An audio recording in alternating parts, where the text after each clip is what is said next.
Well, we've been speaking about the festival circuit, and the bloke that I saw on the festival circuit last couple of years, I saw him around Redcliffe and also around a few other festivals around the place, was a bloke by the name of Michael Craig. He's got together and put himself out a CD, and I thought we might find out a little bit about it, a little bit about Michael, but also how he went about recording it and where. There's a bit of an interesting story there too. We like a twist. And Michael joins us now. G'day, Michael. Congratulations on the CD, mate. G'day, mate. Yeah, thanks very much for that. Mate, they tell me the CD was recorded in the hub in the library in Caboolture Town Square. That's exactly where it was recorded. So how did you hear about that, and how did this come about? Okay, well, when I first moved back to Queensland in 2012, when they built the hub, I went for a bit of a look around and I found there was a music studio there. And I didn't really do anything until I had people were helping me to make an album, and then the producer actually had other projects and we couldn't finish it. So I was looking for another producer and somewhere else to do it.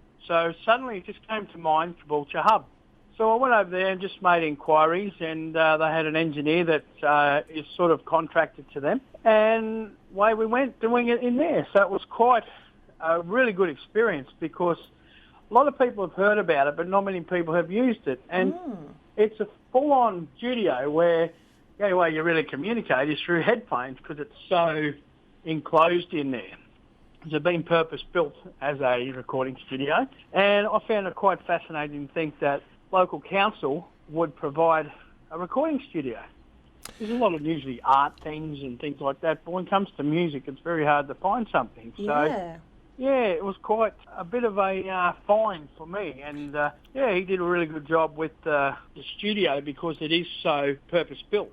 We should give the Moreton Bay Regional Council a big rap there because they do support the arts and the music. Of course, they get right behind the festival, the Country Music Festival there at Urban. True, yeah. And down at Pine Rivers, they've got the big Decades Festival where Cold Chisel and Living End are going to be featuring this year. So they really do get behind the arts and particularly the music. But that's really good news that the people can get along and find out about the hub. So if you're a budding recording artist, why not do something like that and possibly talk to your own local councils as well around the place. They may be there for a good support as well. Yeah, stick it to them and say, well, Caboolture's got one.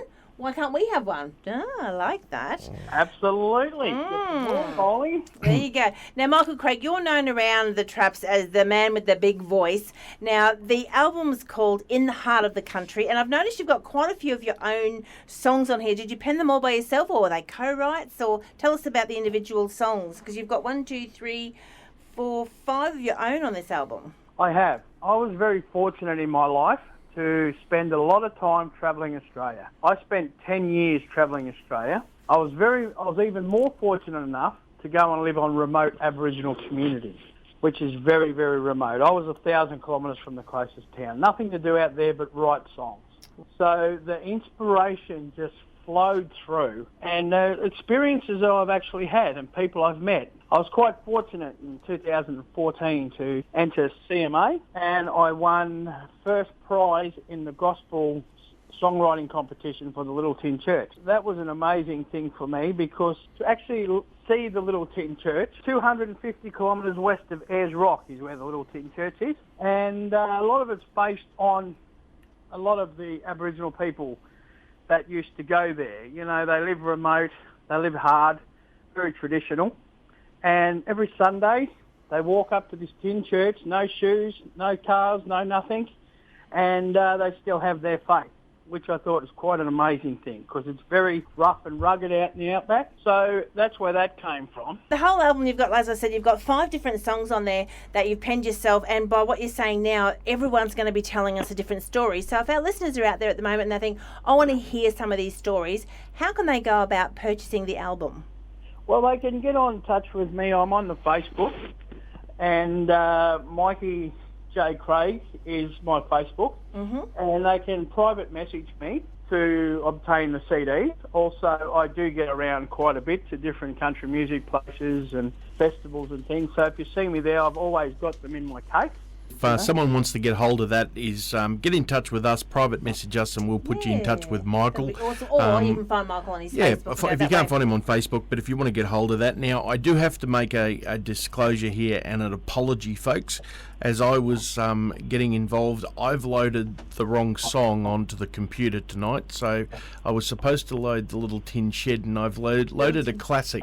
He did. He has done that. But that's okay, because what we might do is we might go, because on the album we also have some classic songs. We have Silver Wings, Your Cheating Heart, and 6 Days on the Road, which Darren has loaded into here. But it is still Michael Craig, so that's okay. So that just gives us a little bit more mystery into wanting to hear the original songs.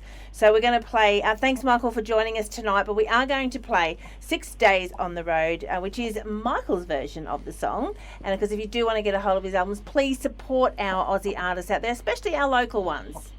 Good on you, Michael. Here he is, 6 Days on the Road. Thank you.